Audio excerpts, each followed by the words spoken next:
Hey guys, my name's Katie. I'm going to be presenting today on "Take Me Out to the Ball Game," which was the song I chose to look into. And throughout this presentation, I'm going to try and show you the historical significance of the song and in regards to the era that it was created in. So, "Take Me Out to the Ball Game" was composed by Albert von Tilzer. It was wrote by Jack Norworth, and the singer was Edward Meeker, and its original release date was September 1908. I'll explain more in my presentation why I put original release date, because there's like three different versions of the song that came out, and I'll play all those for you, and I'll let you guys hear them, and I'll talk more about them and why they changed that. I did some fun facts that I thought were interesting while looking into the song. Jack Norworth did not attend his first MLB game until 32 years after he had wrote this song, so he had never been to a baseball game before he had wrote this song.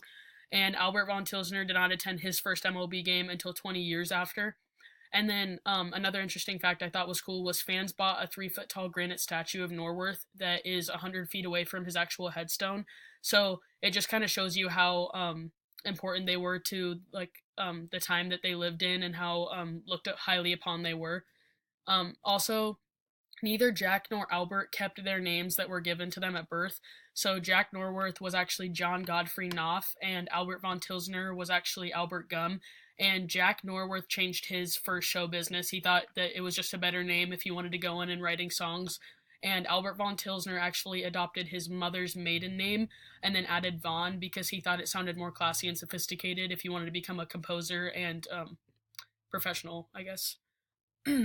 So now I'm going to talk about each writer and who they are, basically.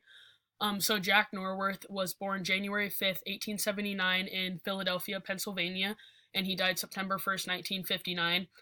His father was a choir director at their local church, and this is kind of where his love for writing music and singing and all that stuff really kind of sparked at a young age.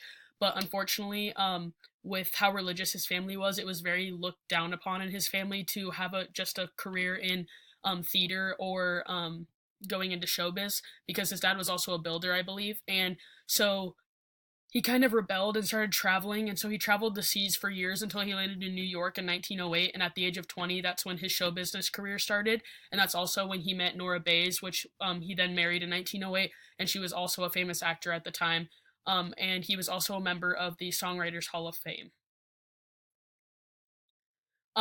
Albert von Tilzer was born March 29th, 1878 in Indianapolis, Indiana, and died October 1st, 1956.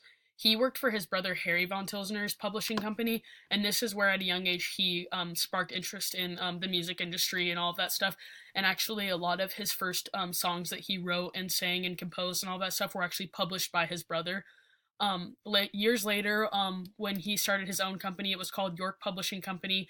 And then a few years later, he closed that down to join his other brother, Will von Tilsner, in his publishing company. And then he was also a Songwriters Hall of Fame inductee. Okay, so I put this here just so you guys could you won't get to look at it too long, but I just wanted to show you that there were two different versions. There was one in 1908 on the left that you'll see, and 1927 on the right that you'll see. And the first one is based off a girl named Katie Casey, and then the next one is based off a girl named Nellie Kelly.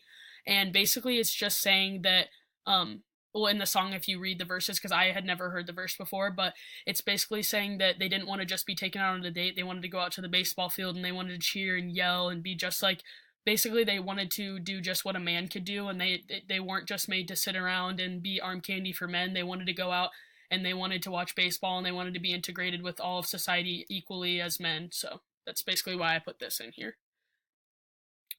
Okay, so now I'm going to be showing you each song version. So I'm going to show you the 1908 version first, and this is actually Edward Meeker singing it, the original singer. Say hello to 16 pockets overflowing with a 5-cheese blend, the ultimate cheesy crust pizza.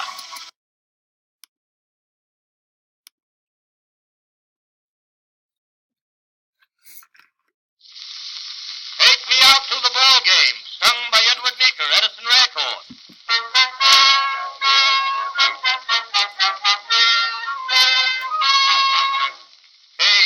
Katie was baseball mad, had the fever and had it bad.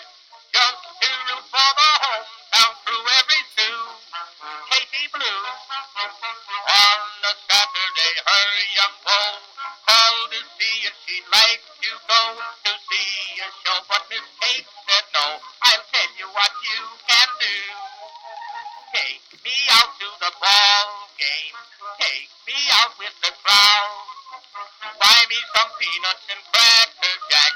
I don't care if I never get back. Let me root, root, root for the home team. If they don't win, it's a shame. For it's 1, 2, 3 strikes, you're out at the old ball game.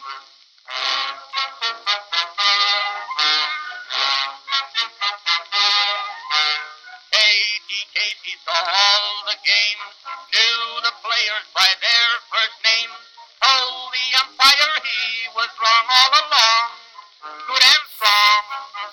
When the score was just 2-2, Katie Casey knew what to do, just to cheer up the boys she knew. He made the gang sing this song. Take me out to the ball game, take me out with the crowd. Buy me some peanuts and cracker jack. I don't care if I never get back. Let me root, root, root for the home team. If they don't win, it's a shame.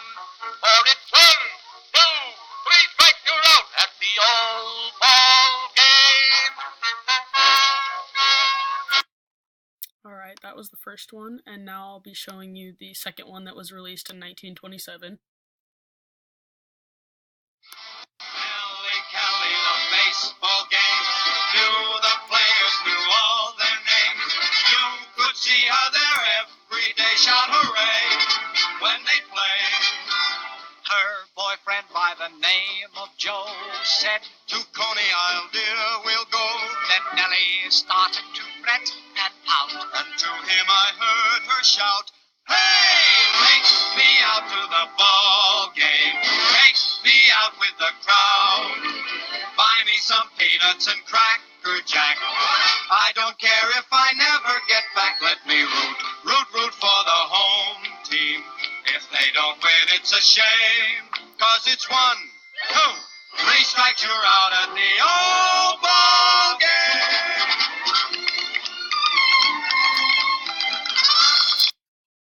There is the second one, and now I'm just gonna play you the version that we hear today. If we go to a baseball game, it's just the shortened version, the one chorus of "Take Me Out to the Ball Game."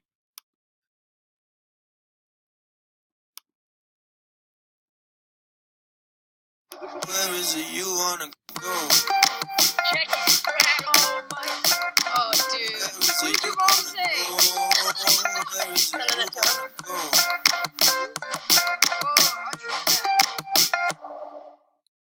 This is the last time this year. So let me hear you. Good and loud. All right, Gary. On 1. On 2. On 3. Take me out to the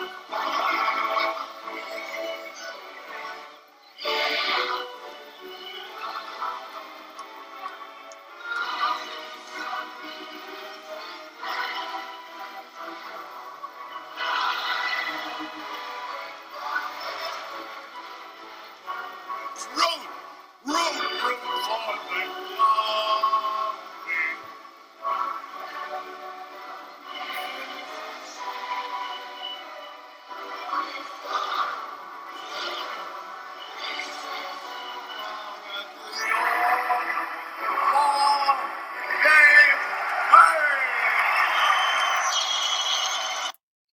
Okay, and that was the version that we all hear today. So, to go into the significance of what it pertains to would be the women's rights movement, which happened from 1848 to about 1920. It basically was just a cohesive network of individuals who were committed to changing society. They were concerned with making political, social, and economic status of women equal to that of men. So they were really focused on just like equal rights for all and equal opportunities. A major turning point for this movement was in 1848 with the Seneca Falls Women's Rights Convention, and this basically was just like an established legislative safeguard against discrimination on the basis of sex. So with this convention, something that really started that we see a lot today is feminism, and that's just kind of what came from that. And then in 1890, the National Women's Suffrage Association and the American Women's Suffrage Association merged to form the National American Women's Suffrage Association. This basically was wages state by state to campaign women the right to vote. And that was basically their main concern at the time. They didn't really think it would progress like it did into other things, but they basically just wanted the women have the right to vote. And then in 1903, the National Women's Trade Union League was created, and this was basically to create better wages and working conditions for women in the workforce with men. And then in 1920, women gained the right to vote, which is obviously a huge monumental event in history for women, and as we all know and we've learned about. And now I'm going to talk more about like the historical significance of the song, and like with this, I talk a lot about like the cult of true womanhood, which was basically them keeping women regulated to a private sphere, so like cooking and cleaning and taking care of the kids and basically all the social jobs that men and society thought that women should have. And by having this song played like this, it was pushing the boundary of them getting out and doing more and having more opportunities and being more independent. And a lot of people at this time saw this as disrupting the natural order of things, and they condemned it as unfeminine. And this is kind of where feminism also took place too, because they didn't want things to be seen as unfeminine. They wanted to just see them as equal. And this goes into more of like women's equality, which is they wanted to have the same opportunities and rights as men did in society, and they didn't want to be just strictly put into the household work. They wanted to be able to work in the workforce equally, and they wanted to be able to have opportunities, and they wanted to be independent away from men, and they didn't want to just be solely reliant on them or seen as like arm candy for them. And then also to go into gender equality, they also came with the version that we hear today. They came up with that to accommodate society's advances, which is like as the years go on, we progress and we didn't have as many issues with women's rights as they did back then. And so to have those other to have those other choruses in there wasn't really needed anymore, because we wanted to have a more general neutral song, because we had came so far with being able to be integrated into a popular culture like we are now, versus how they were back then when they weren't really able to do that. It was kind of looked down upon. This also was incorporating women's suffrage with equality among all. So although when it first came out, they were just focusing on women's rights, it was also just, it was trying to progress women's rights, but they were also trying to make everybody else equal. So they weren't trying to downplay anything that men were able to do. They just wanted to be able to have the same opportunities as men. And by making this song, Jack and Albert's goal was to incorporate baseball, which was such a popular culture at the time, with the women's rights movement and making everybody equal, and showing them that by them being able to integrate at a baseball game like that together, they could also integrate together as a society, and they were trying to bring light to the situation that was occurring at the time that they wrote the song.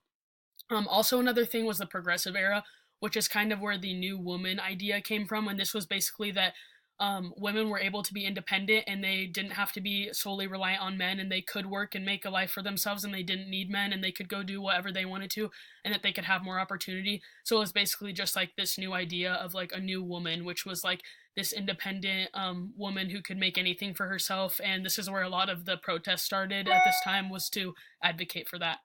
And then, as I talked about, was bringing together popular culture with a current social issue. Baseball is a huge thing, even in today's world, and their goal was to advertise for baseball and women's rights, but making it so it wasn't so noticeably like a protest. It was just like something that everybody sang together, and showed them that they could easily come together unifying themselves together, and showing them that they can integrate together, not only in a social aspect, but in society as well. That is all I have for this, and I hope that you guys found it as interesting as I found it. I was really intrigued that women's rights was so integrated into this song. I never knew that.